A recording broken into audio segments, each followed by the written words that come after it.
This program is produced in partnership with the Center for Sacramento History.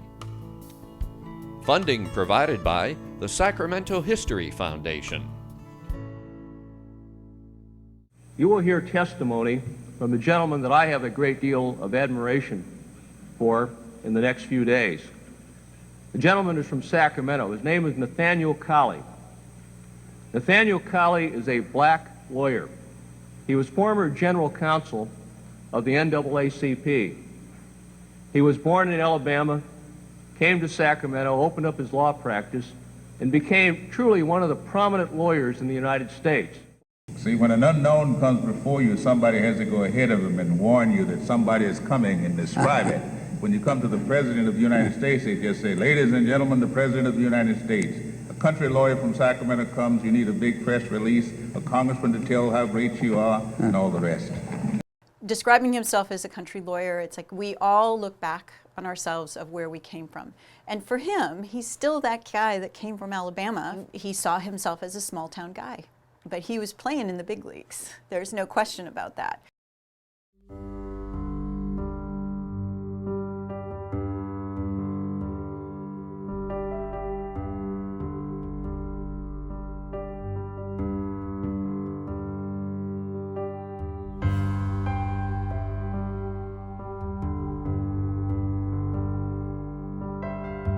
I was born in rural Alabama, and I represent, I think, something special in America, and that is you can come from anywhere and go anywhere if you really try. And I came from rural Alabama, where I was unfit for picking cotton from the very outset.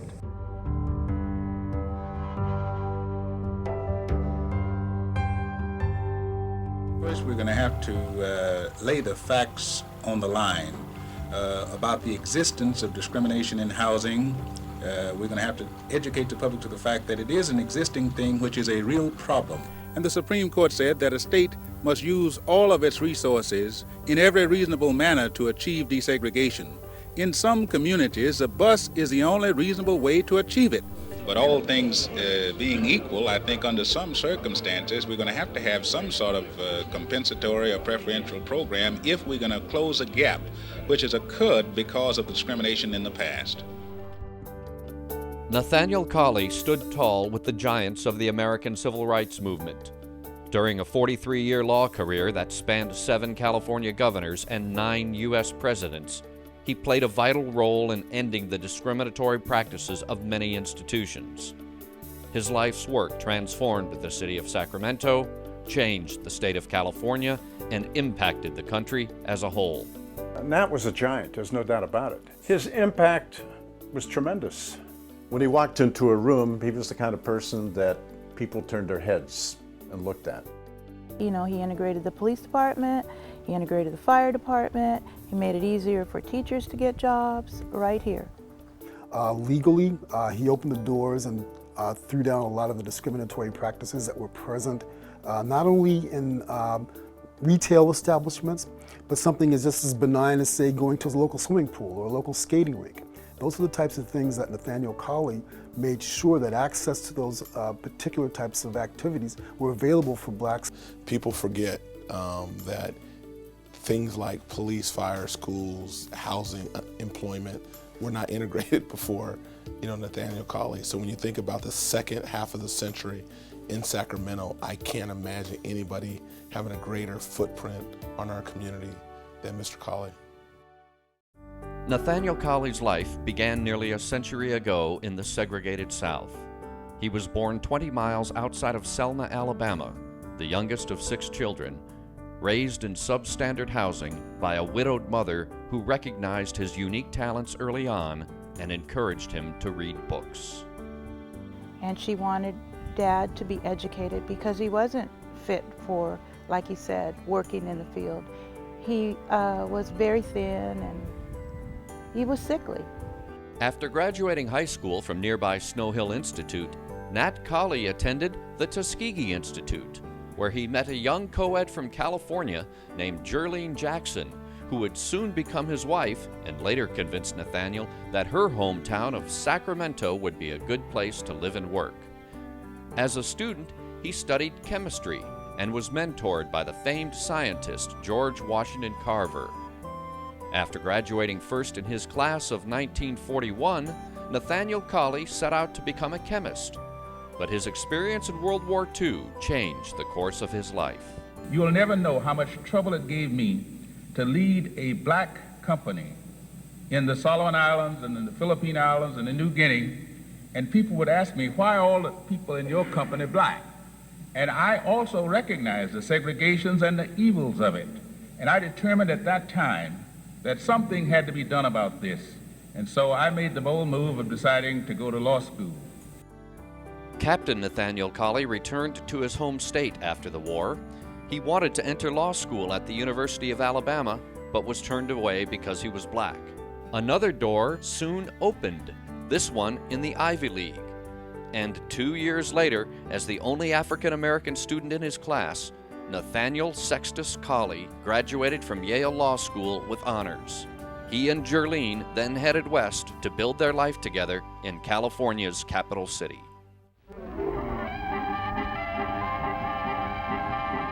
Hello? Won't you join us for a trip depicting life in Sacramento, 1950? At that time, there was no black professional class to speak of, no large numbers of doctors, if any, lawyers, clerical workers. Most African Americans at that time worked in menial jobs. So these were the conditions, basically, that Nathaniel Colley, upon his arrival in Sacramento, found still in effect. He was breaking ground coming into that. But the fact that he had a military service and he had a degree from Yale, I mean, that's very unusual. He's a very unique person. He took the state bar test and he came in with the highest score. You know what that got him? It got him a job with the State Board of Education to pack textbooks in wooden crates. But soon after, he had this reputation, and two Republican attorneys, Archibald Mull and Anthony Kennedy Sr., sponsored him before the Sacramento Bar. And in fact, they encouraged me to apply for membership in the American Bar Association. And of course, I was accepted. You'll have to remember that at the time I'm talking about, black members were not welcome to the Los Angeles Bar Association. But in Sacramento, my welcome was complete and total from the beginning. He was a huge factor in the civil rights movement here in California. It was focused a lot around fair housing, and he became a big part of that. With the backing of the local chapter of the NAACP, Sacramento's only black attorney moved quickly, using the courtroom as a tool to break down the inherent segregation and restrictive covenants that existed throughout Sacramento and across California. The Colley family itself showed remarkable courage during their early years in Sacramento. They even integrated their own neighborhood. When they integrated Southland Park in 1955, that was a very difficult time for the family because we faced a lot of opposition, you know, going to school and just residing in the neighborhood. We had boxes burned on front of the house, epithets yelled at the house and at us, and it was a difficult time. And I have difficulty believing that an overwhelming majority of the people in California really would prefer to have a system of housing discrimination where people buy houses according to their race instead of according to their economic ability to pay. So now, of course, the theory behind fair housing is that nobody is to be discriminated against. All fair housing does is try to make housing available to all people on an economic basis without regard to race, color, or creed. It seems to me this is fundamental in the American system, but somehow we have not been able to sell that idea to people. The decade-long struggle to end discrimination in housing included many landmark lawsuits initiated by Nathaniel Colley. One of them, Ming versus Horgan, involved a group of Sacramento realtors who were engaging in racial restrictions while at the same time receiving federal money. Colley won the suit, successfully arguing the first housing case in American history that said the mere receipt of federal funds made it illegal to discriminate. It was more important in many ways than any discrimination, say, at a lunch counter or at a water fountain, as was the case in the South, because housing is a basic fundamental access into the economic power that most Americans require to be successful in this country. Fighting for equal access in education was also fundamental to Nathaniel Colley. In 1960, California Governor Pat Brown appointed him to the State Board of Education, the first African American to be so named. There, Colley got textbooks changed, insisting that the accomplishments of blacks be properly reflected. And in the courtroom, he successfully fought for the integration of California's public schools. Because the State Department of Education issued statistics, which are current statistics, showing that there are still literally hundreds, if not thousands, of racially imbalanced schools in the state of California. That's as of 1971. So if this is the case, then we feel that the State Board of Education ought to exercise its statutory and constitutional powers and come forward with a broad desegregation plan for the whole state of California. As Colley's stature grew, so did his profile beyond Sacramento. He was a national director of the NAACP for over 30 years. But knowing public officials, knowing politicians, knowing school boards and legislatures, I think you're going to find that individuals like myself and organizations like the NAACP are going to have to try to keep us on the constitutional path. I'm amused by all the people who talk about law and order, but every time they get a chance, they try to sneak in something to prevent law and order. When you think about the NAACP, a lot of times they get credit for the defensive side of what they do. But I think Nathaniel Colley realized you also have to be on offense, the advancement of a group of people, and I think he did that very effectively. In anything to deal with equal rights, we have to act now because we can't wait and think that somebody else is going to do this for us. And a number of his speeches address that, and that's what he was calling for. We are in a democracy, we are here to participate, and the time to do that is now, not in the future, but act now. Colley served on statewide and national commissions as well. In 1976, Governor Jerry Brown appointed him chair of the California Horse Racing Board. Colley also represented the U.S. at conferences and summits around the world, and he was special advisor to several presidents, most notably John F. Kennedy, with whom he had formed a friendship. He was on a plane when President Kennedy was assassinated, and that was very difficult for him because he had formed such a bond with him, and he was able to, President Kennedy would listen, and they could set an agenda for what they wanted to do. And knowing somebody like Nathaniel Colley, particularly because he was from a different part of the country, he wasn't someone coming out of the South, he was a whole nother voice, that really I think was very important that you show a unity in the country, that this is a cause that is not just isolated to the South. And I think Colley was essential to that, to show the broader scope of civil rights in the United States as a whole. And I think he probably had a big influence on Kennedy with a lot of, changing his points of view. In the wake of President Kennedy's assassination, Colley wrote a piece for the Sacramento Observer called "He Killed Our Lincoln."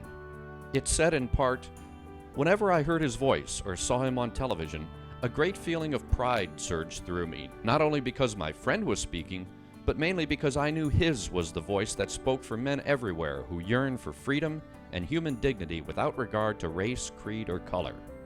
When this man spoke, America sang its most beautiful anthem." 100 years of delay have passed since President Lincoln freed the slaves, yet their heirs, their grandsons, are not fully free. They are not yet freed from the bonds of injustice. And what is it that America has failed to hear? Less than 5 years after President Kennedy's assassination, the most famous icon of the civil rights movement, Dr. Martin Luther King Jr., was gunned down on April 4th, 1968. On that day, Nathaniel Colley talked at length about that tragedy and its impact on the country. Mr. Colley, what do you remember best about Dr. King? That his belief in nonviolence was real and genuine, and his dedication to it was such that nothing could ever make him strike back. Certainly in your meetings with Dr. King, you two would sit down and chat about the possibility of a tragedy such as this, would you not? Well, not just the two of us, but in combination with a number of people. His response always was that he could not allow the threat of violence by others to condition his course of conduct. He had to do what he thought he had to do. And if it meant somebody might kill him, this was one of the prices you would pay. But we have to understand that no movement as great as this movement, with its great momentum, can be carried out without a lot of people being irritated and a lot of people feeling threatened. And so people will act like this. It's a very great tragedy that they have to strike down a man who is really one of the great men of our times. But this will happen. But I personally don't think that this will result in any setback of race relations which will turn us back into the dark ages. I think the followers of Dr. King will understand that this is a job which must be done, and if it's to be a lasting solution and a lasting victory, it'll have to be done in love and understanding. Throughout the 1960s, Colley's reputation as a champion of civil rights was widely known by those in high office.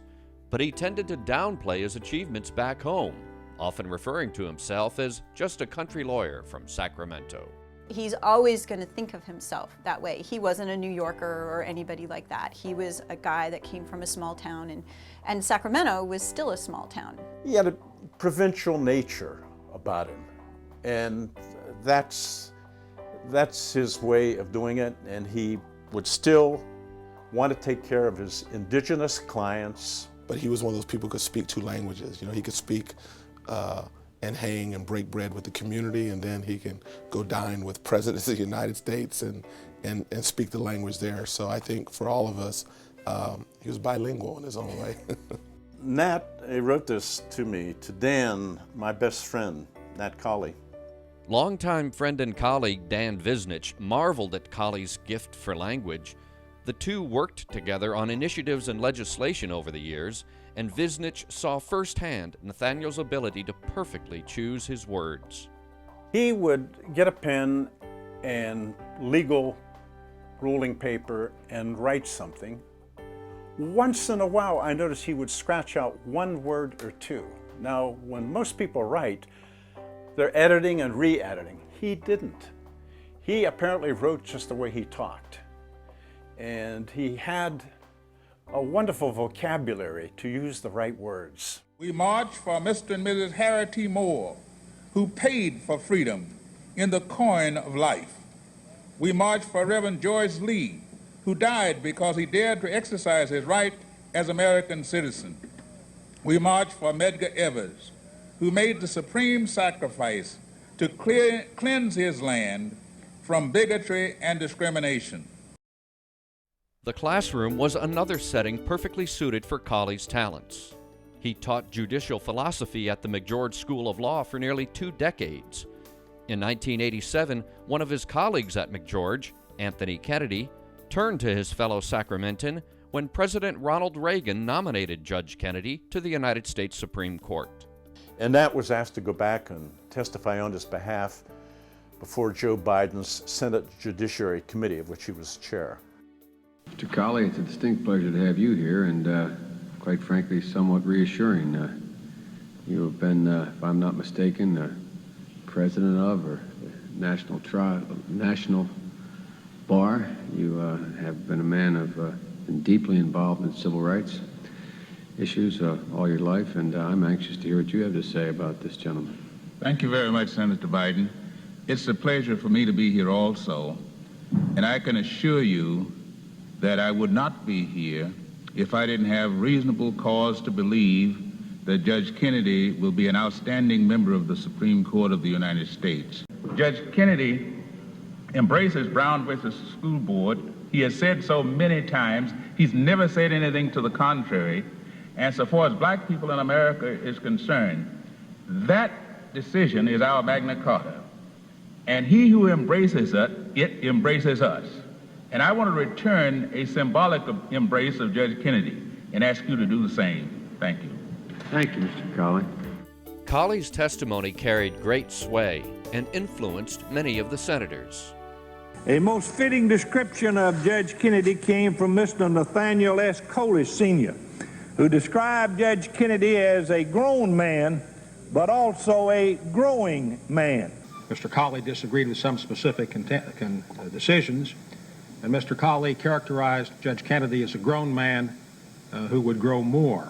In the words of his longtime friend and distinguished lawyer, Nathaniel Colley, a resident of Sacramento, California, there are substantial grounds for hope that once on the Supreme Court, Judge Kennedy will continue to be, in the words of Nathaniel Colley, a growing man. Anthony Kennedy became just the 5th nominee in U.S. history to be unanimously confirmed to the Supreme Court.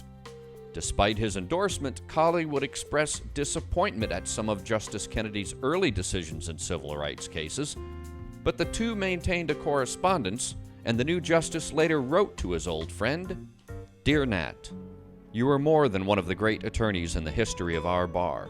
You are one of the most gifted of teachers.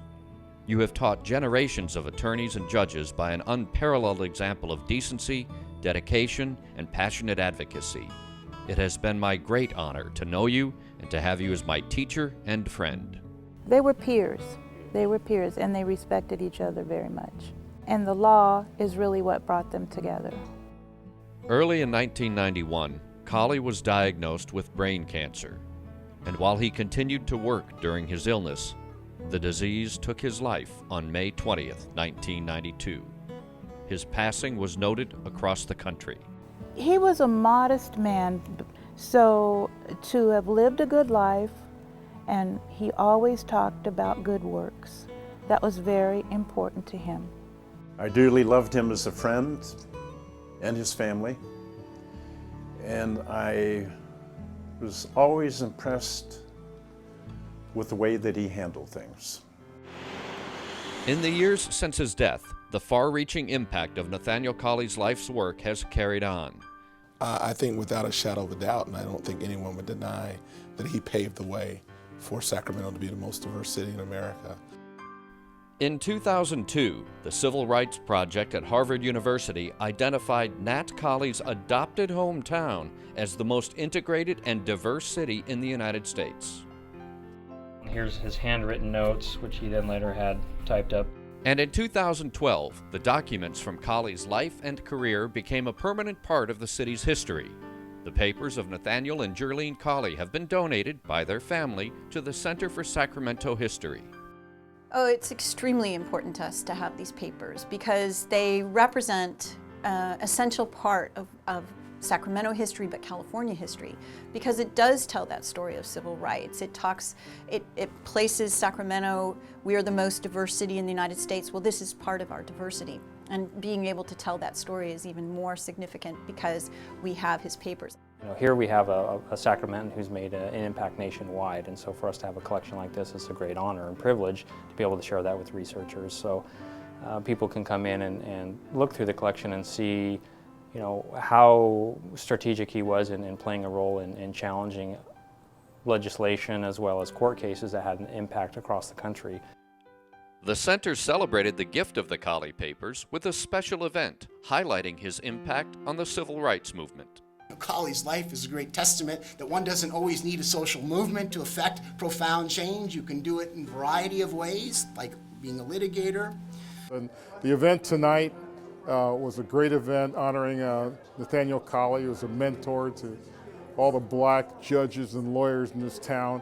And I think the center put on a show that was wonderfully received here today. An online exhibit showcasing dozens of letters, photos, and other documents rounds out the center's collection of the Colley papers.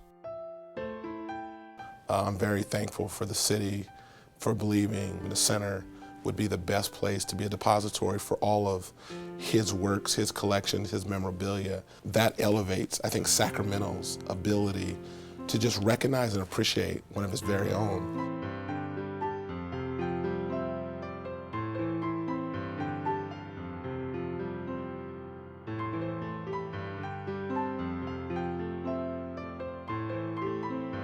How long do you expect this legal battle to take? Well, I don't know, but as I think that some general said once, we're prepared to fight on this line all winter, but we're prepared to fight on this line for many years if it takes that. But those of us who believe in the system are just going to try to make the system work. And if it won't work, then of course no one can say we didn't try to make it work.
To learn more about Nathaniel Colley, please visit the online exhibit at colley.omeka.net.